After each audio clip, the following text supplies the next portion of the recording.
Muli, nandito ulit ako ngayon sa inyo, brethren, sa labang para mag-deliver ng message. Madalas kasi sa probinsya ako, so either sa Sagay or sa Marandico.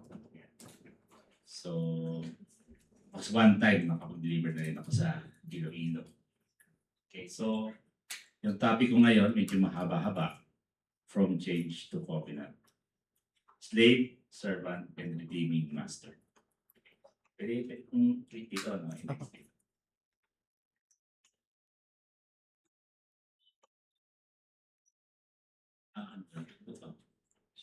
Enter. Okay. So, intro. A question that captivates. Have you ever sat down in front of the television, perhaps late at night, and found yourself completely captivated by a Korean historical drama? Kasi ako mahilig akong manood ng mga K-drama. So madalas nakikita ko yan. So medyo malabo eh. So yung may amo at yung nakayo ko. So meron silang slave. So you know the kind, magnificent palaces, noble lords. Kita mo yan lalo kapag yung mga epic na K-drama. And hovering in every scene, always present, lagi silang nandun, always watching. Sila yung mga lagi nakasubaybay ito, nakasunod pa dun sa mga nila, mga amo. Sila yung slaves. They were the slaves. So in those stories, a slave is not simply someone who works hard. A slave kasi is a property. A slave is also owned. So, yun yung turing sa mga slave, sa mga K-drama. So, once born into that world, there was almost no way out unless a master decided to grant them freedom. Ganyan yung napanood ko kasi sa yung The Tales of Lady O. Kung sino manood na, may manood ng K-drama, The Tales of Lady O. Story about yun sa isang slave Korean girl during the Joseon era. Na yung parent niya kasi slave din. So pinanganak siya, slave. Kasi parents niya is slave. Kaya pagkapanganak sa kanya, automatic slave na kagad siya. So yun. Tapos parang wala silang magawa dahil slave sila. Yung nanay niya nagkasakit. Hindi pinapagamot ng amo, kaya pinalibing nilang ng buhay. And walang hindi nakulong yung amo niya kasi parang turing nga sa mga slave doon sa pag-aari ng amo. Okay. So those drama made me wonder tuloy. What does it truly mean to be slave? Kasi tayo namuhay na tayo na walang slave. Siguro yung mga earliest na alam natin ng mga slave, di ba sa US, yung mga slavery sa mga blacks, pinapa-work sa field. Pero later on, there's marami ng mga freedom fighters, parang hindi tayo aware, ano ba talaga ito sinabi slave? Matas natin nababasa. Ano ba talaga itong pagiging slave? What does the Bible mean when it says that every man and woman was ever sinned? And that is every single one of us has to become a slave to sin. Paano ba mamuhay ang slave? Bakit tinatawag tayo slave? Hindi natin feel kasi modern times tayo. Malaya na tayo. So today we are going to walk through the history, through culture, and through the Word of God. We are going to understand slavery as it truly was, kung paano dinipict nung ancient time. Hindi siya softened or romanticized. Tulad ng ngayon, kasi parang romanticized na tayo. Hindi natin alam paano talagang slavery eh. So that we can fully grasp the most stunning rescue operation in all of human history. Our redemption through the blood of Jesus Christ, our Passover, and the promise of the coming kingdom.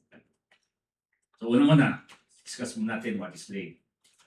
So in order for us to understand slavery across history and culture. So let's begin with the facts. In the ancient world, hindi lang pala sa Joseon era yon, hindi lang pala sa Korea, whether in Mesopotamia, Egypt, Greece, or Rome, or the kingdoms of East Asia, slavery was legal and deeply embedded institution. Kasi di ba si Joseph, nung nakuha siya, binenta siya as slave din sa Egypt. A slave in their society was not regarded as a full human being under law. Walang batas na nasasakop sa kanila. Kasi a slave nga is a property. So para siyang gamit. Hindi naman under the law yung mga gamit, di ba? So sila kasama doon yung mga slave. They was a property. They was a property. So the Latin word was servus and the Greek doulos. Yung both, ano na yung word na yun, both carried the same weight. You belong entirely to someone else. Tingnan tayo na. Tama. Okay. Kailangan naman maniwala. So, you belong entirely to someone else. Pag-ari ka.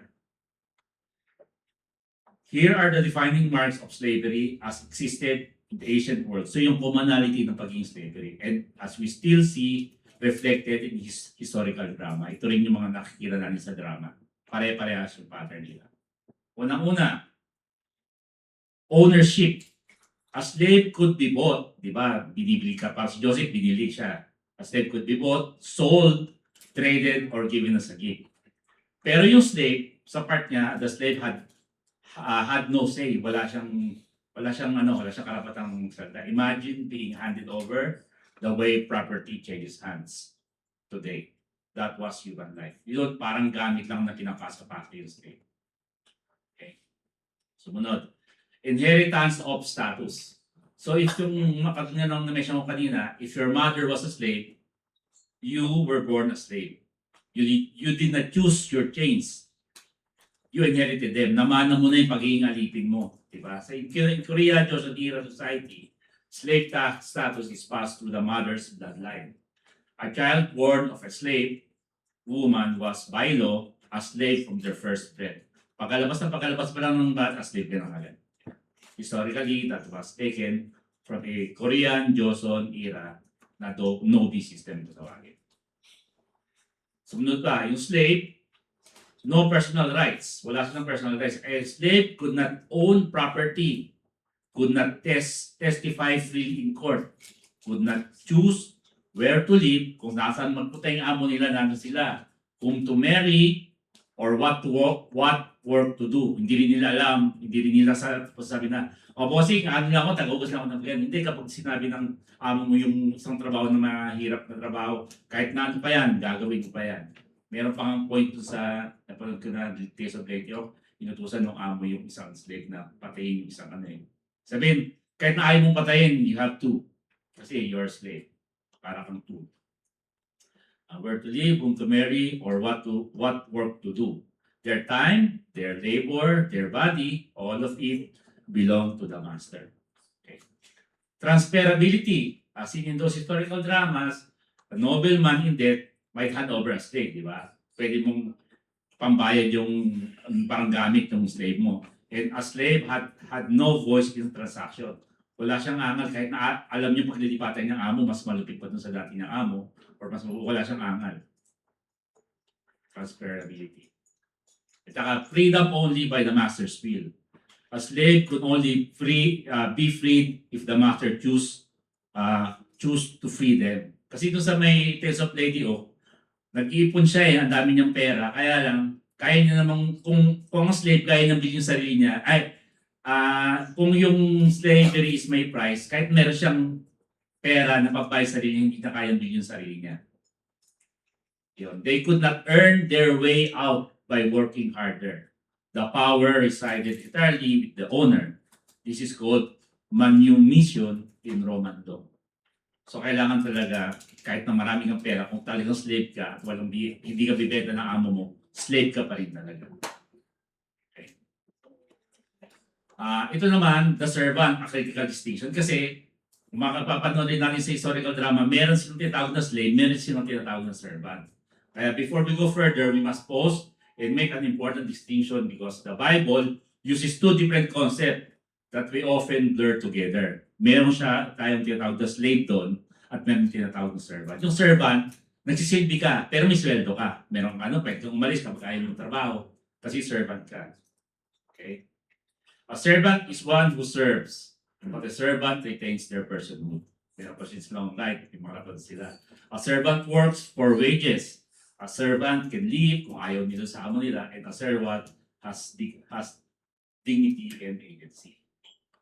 Sa royal court, may mapapanood tayo sa mga Diyos, yung mga yung mga handmaiden na lagi nakasunod na nakasilk. Servant yon. A servant of the king is an honorable position. You serve the king, yes, but the king does not own you, unlike yung slave na pag-aari ka talaga ng amo mo. So a slave, on the other hand, is owned.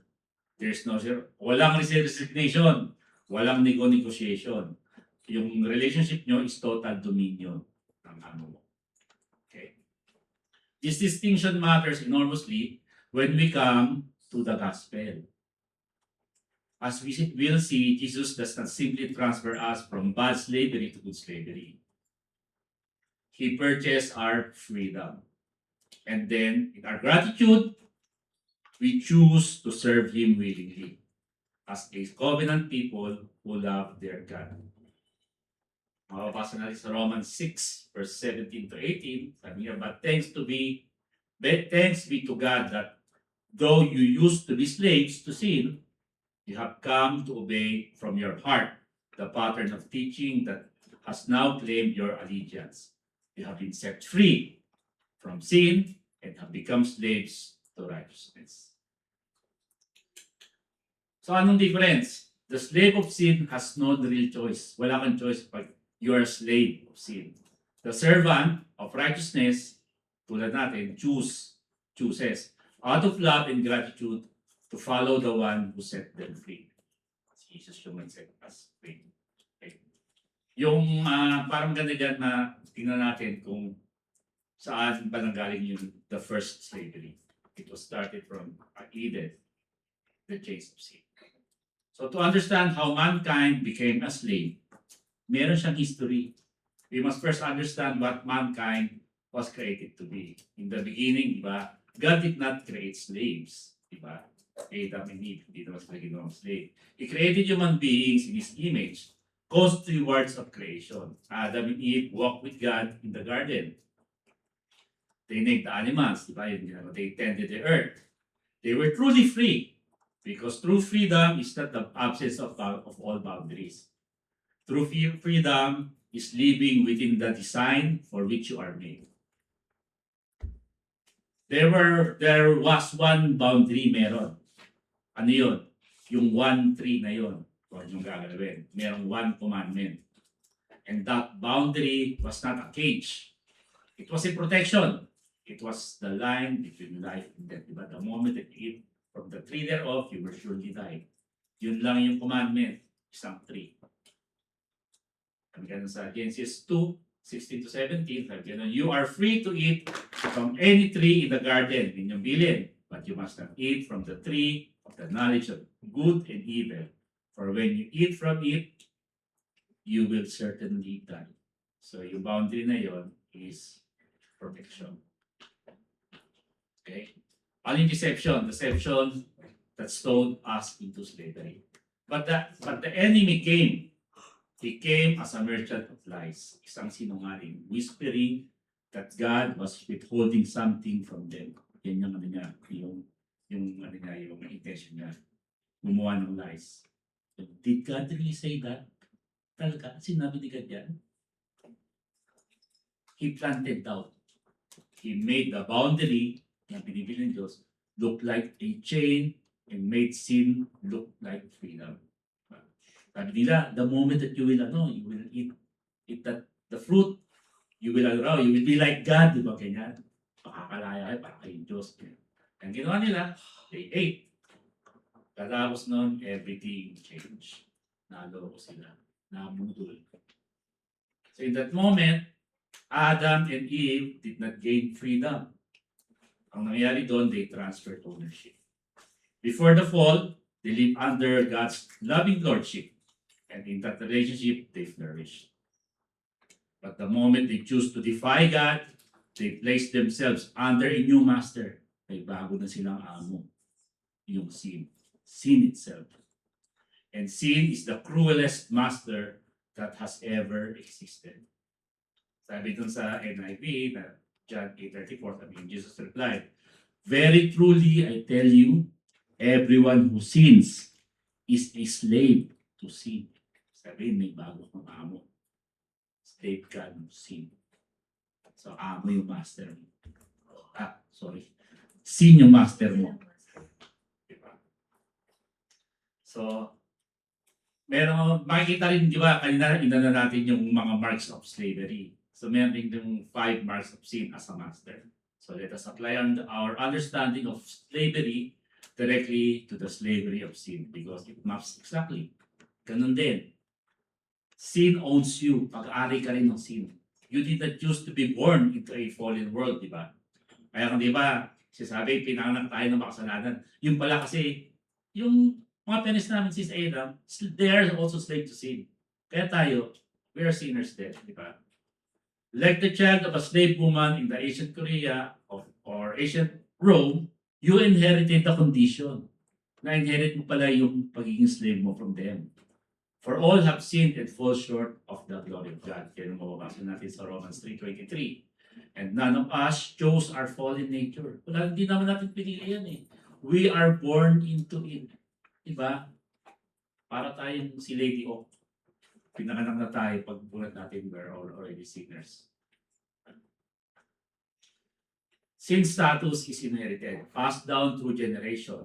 Therefore, just as sin entered the world through one man, and death through sin, and in this way, death came to all people because all sin.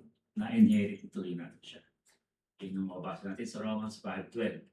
Like the offspring of a slave born into slavery, si Lady Oak, every human being inherits the nature of sin from Adam. At saka, sumunod, sin demands constant labor with no rest. Parang yung amo na pinapatrabaho ka nang walang pahinga. We will speak more of this in a moment when we look at Egypt. Mamaya, usapan na yan. But know this, sin is an exhausting master. It promises pleasure kasi di ba masarap pag bawal, di ba di ba? It promises pleasure pero and delivers bondage. The person enslaved to sin cannot stop. Di ba? Parang nalulung ka na even when they want to. Kasi masarap nga raw ang bawal. Paul himself cried out, for what I want to do, I do not do. But what I hate, I do. Kasi he is already been enslaved by sin. And that is not freedom. That is a cry of a slave.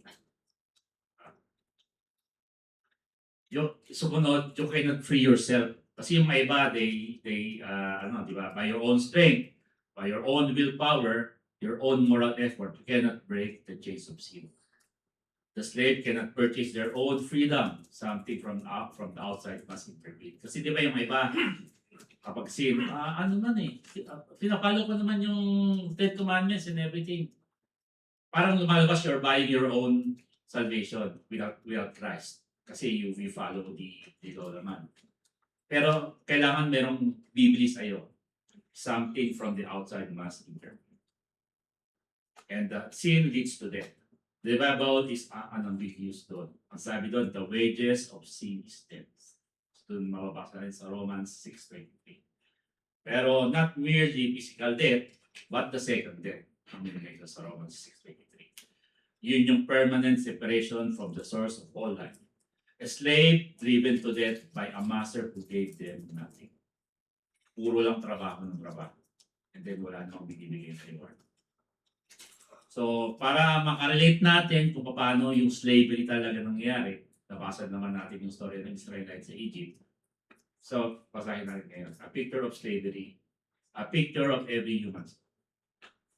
So, I want to take you to Egypt. Hindi yung Egypt na makita mo ngayon ng maraming tourist photographs. Yung Egypt of Exodus sa chapter 1. Yun yung brick pits and taskmasters and backbed so long they can no longer stay there. Sobrang nakayupo sa pagtatrabaho yung mga Israel. Hindi na sila makatayo ng diretso. The children of Israel had once been honored guests in Egypt. Nababasa rin sa story niyan. Kasi because of Joseph, who brought glory to the nation. Diba? Dati, para silang guest. Pero nung merong dumating na bagong Pharaoh, arose, who did not know Joseph, and he saw these growing people not as neighbors. Nakikita niya yun bilang threat, yung mga people na yun. Kaya ang ginawa ng Pharaoh, he enslaved them. Inalipin. Okay? So, mababasa natin yung story na yun sa Exodus chapter 1 verses 11 hanggang 14. So, they put slave masters over them to oppress them with forced labor sa pilitang pagtatrabaho. The Egyptians worked them ruthlessly, napakalupit. They made their lives bitter, mapait, harsh labor, in brick and mortar, with all kinds of work, lahat ng muling trabaho sa field. In all their harsh labor, harsh labor, the Egyptian worked them ruthlessly. Yan ang pagkakadescribe sa Exodus 1. So notice what Egypt did to Israel. Egypt gave them no rest. Walang pahinga. Diba? Kasi alipin sila eh. They worked them relentlessly. The labor was designed not merely to produce bricks, but to break spirit. Pharaoh understood what every oppressor throughout history has understood. A person who never rests, kapag wala kang pahinga, has no time to think. Wala ka na pa nang mag-isip. No capacity to dream, and no energy left to hope for deliverance. Does that not sound like the slavery of sin? Di ba parang ganyan rin yung pag yung alipin tayo ng kasalanan? When sin has its grips on a person, when addiction rules them, then when shame drives them, when bitterness and lust consumes them, walang pahinga, there's no rest. The only next craving, the next failure, and the next cycle of guilt and relapse. Doon ka lang nakatuto sa mga next cravings. The taskmaster never sleeps, and the slave is worn to the bone. Talagang sagad hanggang buto yung pagkakalaspat mo because of that taskmaster. So, sa Exodus 2 verses 20 to 25, mababasa natin, the Israelites groaned in their slavery and cries out. And their cry for help because of their slavery went up to God. God heard their groaning and he remembered his covenant with Abraham, with Isaac, and with Jacob. So God looked on the Israelites and was concerned about them. Nakarinig ng Diyos. Hindi na. 4 words that changed everything. God heard their groaning, and God did not say, pabayaan mo sila. They got themselves into this. Tapos sila sa Egypt. Sinabi ng Diyos yun. Hindi rin niya sinabi na, ayokong makialam dyan kasi the Pharaoh is too powerful. Hindi ganyan ang ginawa. Ang ginawa ng Diyos, God heard and God remembered his covenant. Kaya God acted. So God sent Moses. Yun yung ginawang action ni God. And through Moses, God sent 10 plagues, not random disasters, but targeted judgment against each of Egypt's God. Yung the Nile turned into blood, yun is para mamak si Egyptian God happy. Yung darkness covered the land, yun is para ma-humiliate yung sun god na sira. And finally, the death of every firstborn for the blood of the lamb was not applied. God was declaring, walang Pharaoh sa akin. No Pharaoh on earth has authority over me. No chain can hold my people when I decide to move. Walang makakapigil sa akin, sabi ng Diyos. Kaya yun, the Passover, the blood that purchases the blood. Ito ngayon ang pinambili ng Diyos sa slavery ng Egypto, ng Israelites sa Egypto. But the Exodus did not happen without sacrifice. Before God struck Egypt with a final plague, He gave Israel a specific instructions. Sabi niya ganon, take a lamb, one without blemish, and slaughter it at twilight. Yan ang bayan.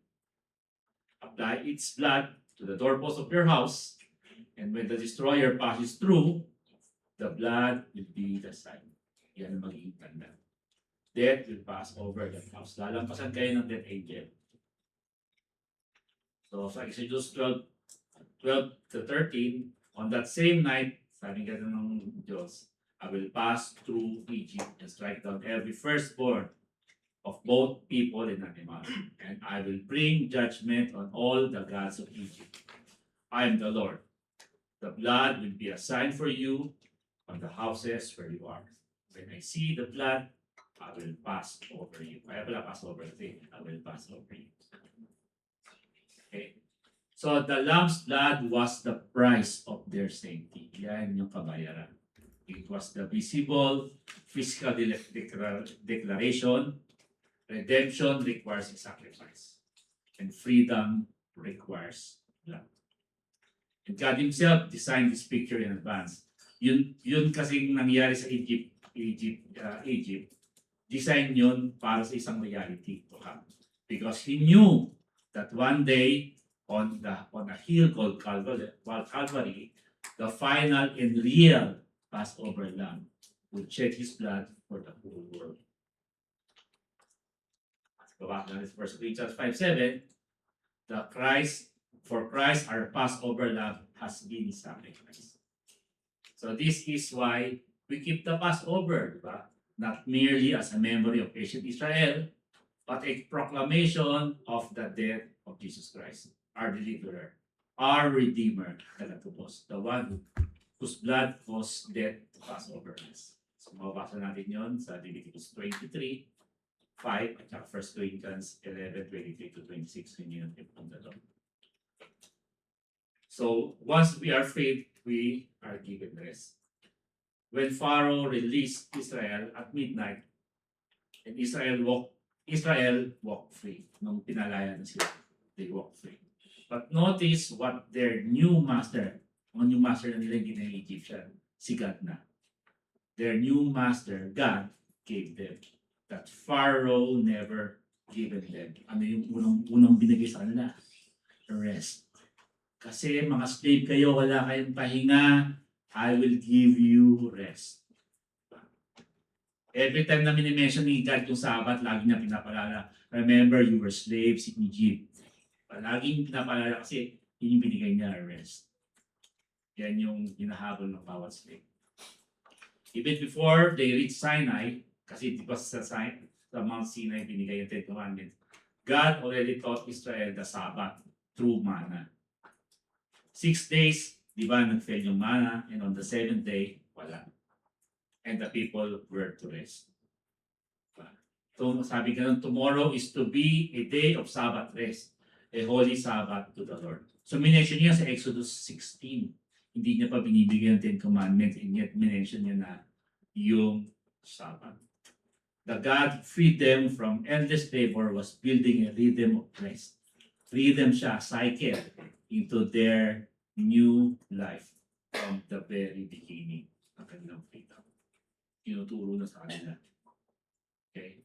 Sabi nga sa Exodus 28-11, ito na yan sa Sinai. Remember the Sabbath day by keeping it holy. 6 days you shall labor and do all your work, but the 7th day is a Sabbath to the Lord your God. On it you shall not do any work. For in 6 days the Lord made the heavens and the earth, the sea and all its dead. In them, but He rested on the 7th day. So yung old master na nila, which is Egypt, gave them no rest, di ba? 7 days of brutal labor, week after week, until their bodies gave up. Their new master, which is God, gave them the Sabbath. A weekly declaration that they were no longer slaves. Kaya every time that we observe the Sabbath, alam natin that we are no longer slaves. Kasi we have rest. Slaves kasi do not rest. Pero free people, the covenant people, rest with their God. And yes, Israel followed God's commandment. They built the tabernacles, offered sacrifices, observed the holidays. But they did it as a redeemed community drawn by gratitude and covenant love, not as slaves driven by fear. Ginagawa nila yun hindi dahil sa napipilitan sila, kundi drawn by gratitude yung kanilang paggawa, hindi as slaves. death on the cross, the purchase price of the universe. So we have now seen the full picture. Man, by choosing sin in Eden, became slave to sin. And slavery means ownership. Inherited status, total control, and the impossibility of self-liberation. And then we saw Egypt. We saw in Egypt a living parable of every human individual, worn down, driven without rest, longing for freedom but utterly unable to produce it. We cannot save ourselves, tayo. No amount of religion, kahit anong religion pa yung putahan mo, no moral effort, no resolution can break the chains of sin. And Paul makes this devastatingly clear. Sabi niya sa Romans 7:24, sabi niya, what a wretched man I am. Who will rescue me from this body that is subject to death? Kaya sabi niya, thanks be to God who delivers me through Jesus Christ our Lord. So in the ancient world, freeing a slave requires payment, diba? Yung nabasa natin. Sorry. The old master had to be satisfied. Kailangan mabayaran mo yung old master. The transaction has to be completed. And the slave could not pay it themselves. Kailangan someone on the outside had to step in. Kailangan may bumili sa'yo. My brothers and sisters, that is exactly what Jesus Christ did on the cross. He is not merely our teacher or our example, hindi lang siya teacher. He is our Redeemer, the one who paid the price for our slavery that we could never pay. Sabi nga sa 1 Corinthians 6:19-20, sabi niya, you are not your own. You were bought at a price. Therefore, honor God with your bodies. Kasi pagkaari na tayo ng Diyos. For you know that it was not with the perishable things which are silver or gold that you were redeemed from the empty way of life handed down to you from your ancestors, but with the precious blood of Christ, a lamb without blemish or defect. Yan ang pinambayad ng Diyos sa atin, yung kanyang blood. So the price of our slavery was death. And sin demanded death. Yan ang demand ng old master natin. And so Jesus, the eternal Son of God, took on flesh. Nagkatawan tao siya. Lived the sinless life he would never live and died the death we deserve. He paid the purchase price in full on the cross. So when he cried out, it is finished, yung Greek word na yun, it stands for, it is tetelestai. It was a commercial term, stamp on paid receipt in the ancient world, na kayo stamp paid in full. The transaction is fully paid. Here is where the gospel surpasses every human analogy of slavery. When Jesus bought us, He did not purchase us to oppress us. Hindi ka doon ng mga iba na kapag binibili ng mga amo yung mga slave, in-oppress pa rin yung slave na ng bagong master. Ang ginawa ni Jesus, He purchased us to free us. He paid the price to purchase, to grant liberty, para mapalaya niya tayo. Binili niya tayo para tayo palayain, hindi para alipinin ulit. So sabi sa John 8:36, so if the Son sets you free, you will be free indeed. So it is free sa Galatians 5:1, it is for freedom that Christ hath set us free. Stand firm then, and do not let yourselves be burdened again by a yoke of slavery. Kaya ngayon, ma-appreciate na natin kapag sinasabi, slavery, ito yung slavery. At ito yung freedom binigay sa ating Christ. Ito yung meron tayong appreciation kay Papa. So we now serve Christ. But we serve Him as those who have been freed. Nag-serve tayo kahit tayo malaya na. Not as those who are still owned like a property, but yung ownership sa atin ng Diyos is being owned like a child. We serve Him as children. Parang tayo, kung paano natin pinaglilingkuran ng ating mga magulang. Hindi naman tayo slave ng ating mga magulang, di ba? Pero pinaglilingkuran natin sila. Who love their father as covenant people who trust their King. Jesus himself said, I no longer call you servants, because a servant does not know his master's business. Instead, I have called you friends. And what Pharaoh never offered Israel, yung rest, Jesus offered freely. Sabi ka ni Jesus, come to me, all you who are weary and burdened, and I will give you rest. Matthew 11:20. Just as God gave and freed Israel and the weekly Sabbath, He calls also His covenant people today honor the seventh-day Sabbath as a sign of that freedom and rest.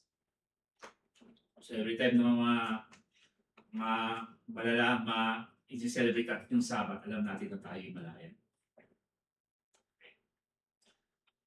So Hebrews 4:9-10, there remains then a Sabbath rest for the people of God. For anyone who enters God's rest also rests from their work, just as God did from His. Ang sunod? Servants with reward. Servants na tayo at meron pa tayong pagpinapag. The dignity of chosen servants. So this is a glorious paradox of the Christian life. We who were slaves to sin have been freed, and in our freedom, we chose freely. Tayo ang namili. Dahil free tayo mamili. We chose freely, joyfully, gratefully. Pinili nating maglingkod to serve the one who saved us. This is not slavery. This is love responding to love. There is a beautiful passage in Deuteronomy about a slave upon being offered freedom says, sabi ganon, mababasa natin yan sa Deuteronomy 15, 16, 17. Sabi, I love my master. I do not want to go free kasi pinalaya na siya ng master niya dito sa Deuteronomy. And his master would pierce his ear at the doorpost, a sign that this person had chosen. Yung binigyan ng ikaw, sabihin, ikaw yung namili na sumama sa akin kasi pinalaya na kita. A sign that this person had chosen of their own will to remain in service out of love. Is that not a picture of the believer? Di ba parang ganun din tayo? No, okay, pinalaya mo ko, Lord. I will still serve you. We have been freed, but we have tasted the goodness of God and we say, where else would I go? Saan pa ba ako pupunta? You have the words of the eternal life. Servants are rewarded. Anong reward niyon? Yung resurrection in the kingdom. Here is one more thing that separates service to God from slavery to sin. God rewards His servants. God rewards His servants. A slave in the ancient world received nothing for their labor and no wages. Walang sweldo yan na yung mga slaves. For their no wages, no inheritance, no future. Pero si God promised His children an inheritance that can never perish, spoil, or fade. And that inheritance is not really a spiritual feeling in this present age. Totoo to. It is real, physical, glorious future. Ano yun? The resurrection of the dead and the kingdom of God on earth. Mabasa natin yan sa Romans 6:22-23. But now that you have been set free from the sin and have become slaves of God. So yung mga terminology, free ka, slave ito. The benefit you reap leads to holiness, and the result is eternal life. For the wages of sin is death, but the gift of God is eternal life in Christ Jesus our Lord. So eternal life pala is a gift given at the resurrection. All rights. For the Lord Himself will come down from heaven, and the dead in Christ will rise first. So 1 Thessalonians 4:16 yan. So that is the moment the gift is given. Ang guys sa atin is like hindi death. But at the glorious return of Christ, pagdating ng araw ibibigay. So what will the resurrected saints do? Anong gagawin pag na-resurrect na tayo? Ano pa? Kundi they will reign. They will serve pa rin. Give service in the kingdom of God. Pero yung service na yon is not as slaves of a harsh earthly Pharaoh, but as king and priest under the perfect loving king. Yung mga pagkano, no? Parang, ano tayo nito? paradox ba yan? Or conundrum na king ka pero magsiserve ka. Kasi yan tayo eh, servant leader tawag yan. We are leading through service. So they will serve in the kingdom of God, not as slave, harsh earthly Pharaoh, but as kings and priests under their perfect, loving kingdom. Okay, again sa Revelation 5:9 to 10.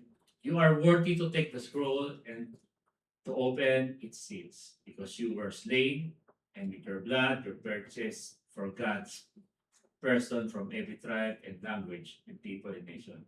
You have made them to be a kingdom and priests to serve our God, and they will reign on the earth. So ang reward, the slave of Egypt worked themselves to death for Pharaoh and received nothing. While the servant of God gives life to Christ and receives everything. Ano yun? A resurrection, a divine nature, and a place in the coming kingdom of God on this earth. Conclusion. Sinong master ba ang sinserve natin ngayon? So I want to end today by asking you a question only you can answer, and that the Holy Spirit is asking even now. Sinong master? Which master are you serving? There are only two options. There's no middle ground. You said, no one can serve two masters, kaya dapat isa lang ang piliin niyo. Either sin is your master, cruel, exhausting, relentless master that will drive you until you are dead, or is your master Jesus Christ, which is your Lord. And He is a master unlike any other. Kaya nga di ba, tinatawag natin nga lagi si Jesus is our Lord and Master. Kasi that's He is. He loved you before you loved Him. He died for you while you were still His enemy, and He rose again to secure your eternal future. Perhaps you are here today and you know the slavery of sin. You know that it is to want to stop and find that okay na. Gusto mong mag-stop na pero hindi mo pa rin magawa. And you know the exhaustion of life, live away from God. I have good news. The blood of Jesus, our Passover lamb, is sufficient to buy your freedom right now, today. But freedom requires a response. Kailangan mo munang tumulong. God does not impose liberation. Hindi niya pinipersa yan. Nag-invite siya. He invites it. The door is open. Peter preached at Pentecost. Sabi niya ganon, ito yung invitation niya. Repent and be baptized, every one of you, in the name of Jesus Christ, for the forgiveness of your sins, and you will receive the gift of the Holy Spirit. So repentance and baptism by immersion, and the receiving of the Holy Spirit through the laying on of hands. Yan yung response na dapat natin gawin. So this is how a slave is transferred from the ownership of sin to the loving covenant of God. Kailangan you undergo the transfer. Repent, be baptized, and you will receive the Holy Spirit. This is the door to the new covenant. So perhaps you're already a believer, but will you wander back to Egypt? Gusto mo bang bumalik sa Egypt? Maging master mo itang sin? Will you go back to old habits, old bondages, old patterns? Sabi ganon, hear the word of the Lord. It is for freedom that Christ has set you free. Stand firm and do not let yourself be burdened again by a yoke of slavery. You do not have to go back. You have been purchased. Nabili ka na, bakit ka pa babalik? You belong to another now. Yung new master mo, which is our Lord and Master Jesus Christ.